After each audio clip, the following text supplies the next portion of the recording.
In this lecture, we are going to learn about the roadmap to Poka Yoke, which is also known as mistake proofing.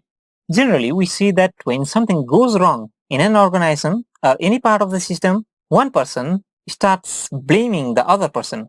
It generally happens that people in the managerial position start blaming the juniors.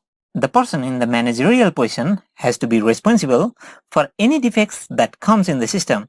Poka Yoke is a mistake proofing method, but the first mistake proofing should be utilized in the character itself. Habits like blaming and yelling should be stopped. When anything goes wrong with the system, everybody is responsible. So, the first step is to change the mindset and take the responsibility. Suppose Mike is the manager and he is responsible for the process or activity. He should have a mindset to understand that everyone makes mistakes and he should think like he is responsible as a manager. Now regarding the responsibility and mindset, I want to give you a good example here. It is an example of an exemplary figure, Professor Satish Dhawan, who was the chairman of Indian Space Research ISRO during the time India was building its own rocket. At that time, Dr. APJ Abdul Kalam, who is also known as the Missile Man of India and also the late President of India, was handling the charge of the mission. Project Director, Professor Satish Dhawan and his team had to struggle for around 10 years and they were ready to launch their first experimental rocket, the Rohini technology payload, on August 10, 1979. But instead of satellite going into the orbit, the whole rocket system plunged into the Bay of Bengal and it was a big failure.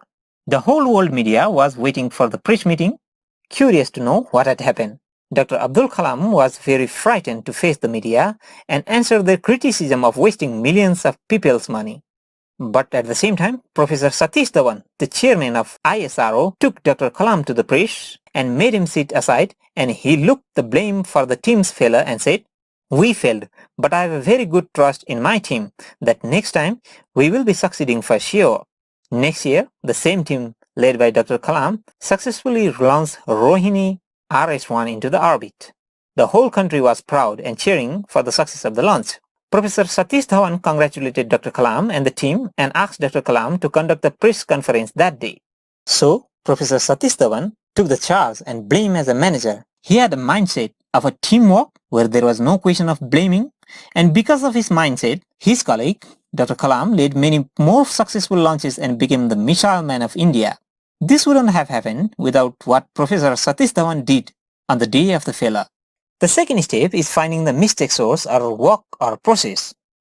Generally, we can do that with brainstorming. While doing the brainstorming session, you should include all the necessary stakeholders who can affect or who may be affected by the project. The third step is finding the root causes of the vital few problem. In Lean Six Sigma, we always deal with the vital few or a very few important factors. The impact after solving the vital few mistakes is more significant than solving the others. For this, we can utilize different root cause analysis tools such as 5 whys, where we ask the question around 5 times or more to find the root causes of the problem, or we may go for fishbone diagram to find different causes of the problem. Here in particular, this is the 8P fishbone, which is basically used in the service business, and we use different factors such as price, people, plant or place, procedures, promotion, processes, product and policies, which may affect the process. Finally, we develop a suitable Poka Yoke.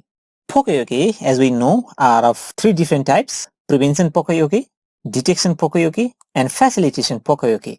There are different times and conditions for use of each of these Poka Yoke devices. For example, we use prevention Poka Yoke when the problem is clearly identified, when there is a clear solution of a problem, when the cost of the effect is large if otherwise not prevented, when the cost of implementing mistake proofing outstands the cost generated by the effects.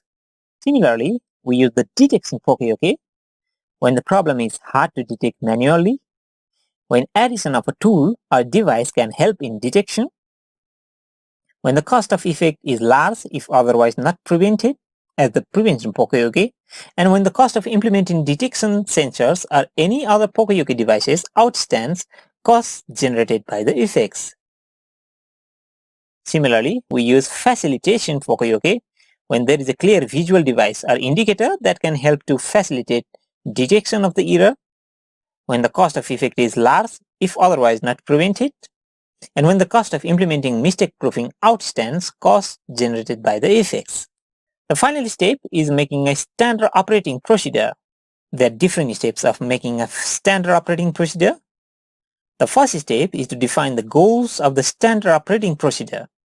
Then we prepare a format of the standard operating procedure.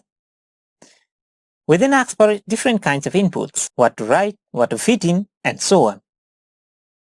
We define the scope or where the SOP may affect the results. And then we identify our audience and write the SOP. We finally review, test, edit, and repeat, and then train the staffs.